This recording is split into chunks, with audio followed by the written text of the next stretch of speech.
108편 다윗의 기도. 하나님, 준비가 끝났습니다.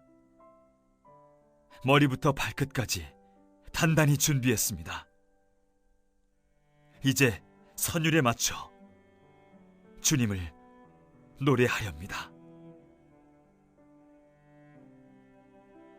깨어나라 내 영혼아,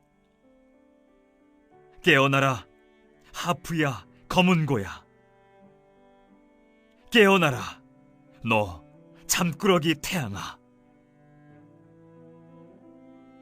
하나님, 내가 거리에서 소리 높여 주께 감사드리고 도시에서 시골에서 주님을 찬양합니다.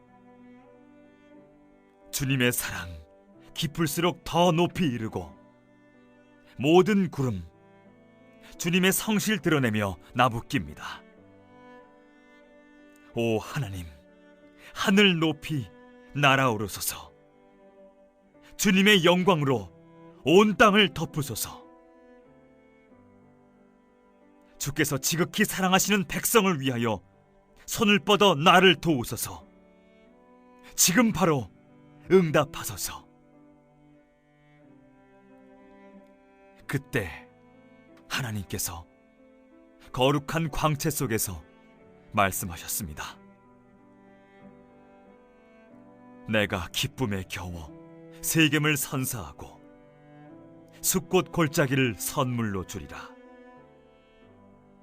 길르앗이 내 호주머니 속에 있고 므낫세도 그러하다. 에브라임은 나의 헬멧, 유다는 나의 망치, 모압은 새 탕용 양동이. 내가 모압을 쓰러뜨려 바닥걸레로 삼으리라. 에돔에게 침을 뱉고 블레셋 전역에 불벼락을 퍼부으리라. 누가 나를 치열한 싸움터로 데려가며 누가 에돔에 이르는 길을 알려주겠습니까? 하나님, 주께서 우리를 버리신 것은 아니겠지요? 우리 군대와 함께 나아가기를 거절하신 것은 아니겠지요? 우리를 도우셔서 이 힘든 임무 완수하게 하소서. 사람의 도움은 아무 쓸데가 없습니다. 하나님을 힘입어 우리가 최선을 다하리니 주께서 적군을 완전히 때려눕히실 것이다.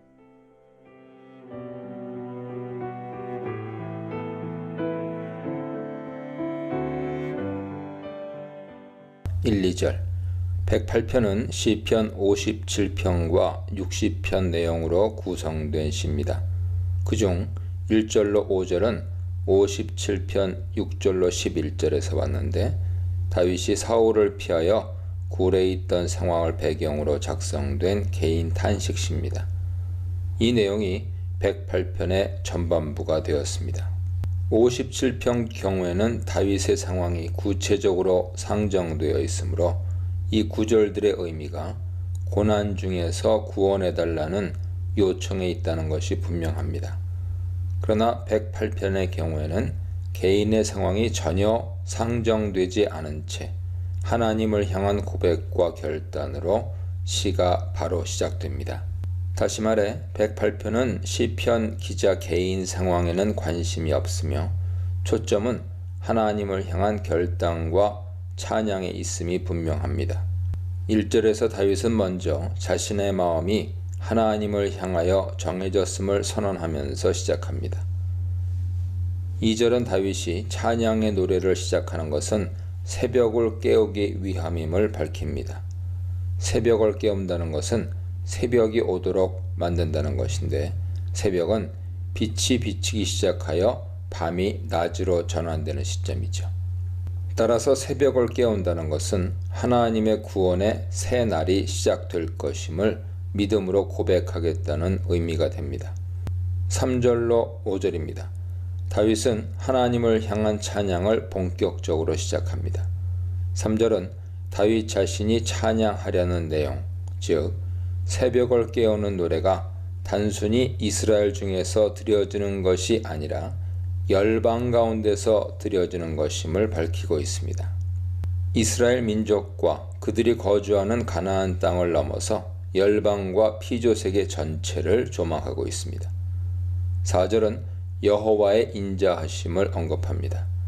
하나님의 언약적 성실성을 뜻하는 헤세드는 우리가 계속 살펴온 바와 같이 105편에서 107편의 핵심 어휘였는데 이제 108편으로도 이어지고 있습니다. 다윗은 이 여호와의 인자하심이 하늘 위에서 크고 그의 진실하심은 궁창에까지 이른다고 말합니다.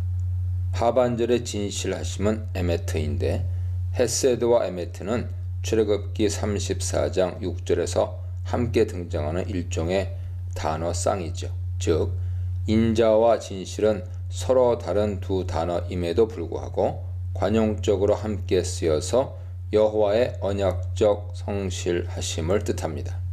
4절 상반절과 하반절의 인자 및 진실은 사실상 같은 뜻인 것이죠. 따라서 4절의 의미는 여호와의 인자하심이 하늘 위와 그 가운데 충만하다는 것입니다. 3절은 해석의 지평을 열방으로 확장했고 4절은 피조세계 전체로 확장하고 있습니다. 5절 역시 비슷한 맥락을 보여줍니다. 하나님께서 하늘 위에 높이 들리시고 주의 영광이 온 땅에 높임 받으시기를 원한다고 고백하는 것은 3, 4절의 내용을 연결시켜서 확장하는 역할을 합니다. 3절로 5절은 하나님께서 온 땅의 주인이 되시는 왕이시기에 열방을 다스리시고 이방 민족들까지 그 뜻대로 주장하심을 선포하며 그렇기 때문에 이스라엘 민족들을 향한 언약을 이방 민족들 가운데서도 능히 지키실 수 있음을 단언하고 있습니다.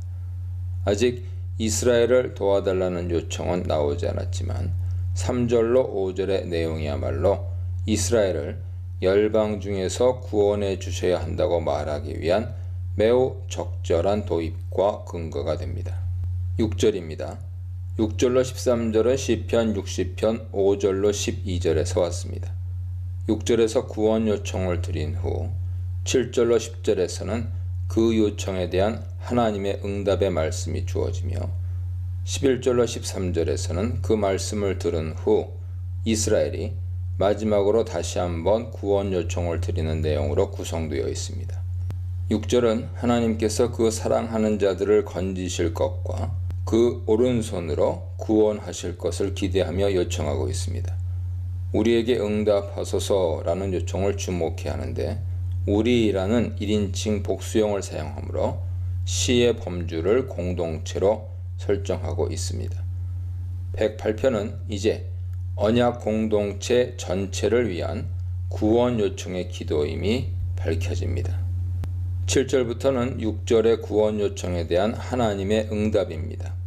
특별히 열방을 제어하시고 승리를 거두시는 하나님의 모습이 명확하게 드러나고 있습니다. 7절은 하나님께서 성소에서 말씀하심을 보여줍니다. 성소를 언급하는 것은 하나님께서 예루살렘에 계심을 보여주죠. 하나님은 스스로 기뻐하실 것을 선언하시는데 이것은 전쟁의 승리에 대한 하나님의 확신을 드러냅니다. 7절 하반절에서 세겜과 숫곳이 언급되고 있는 것이 중요합니다. 세겜은 여호수아서에서 이스라엘이 가나안 정복 전쟁을 할 때 중심이 되는 거처였고 또한 지파들에게 땅을 나누어 준 중심지이기도 합니다.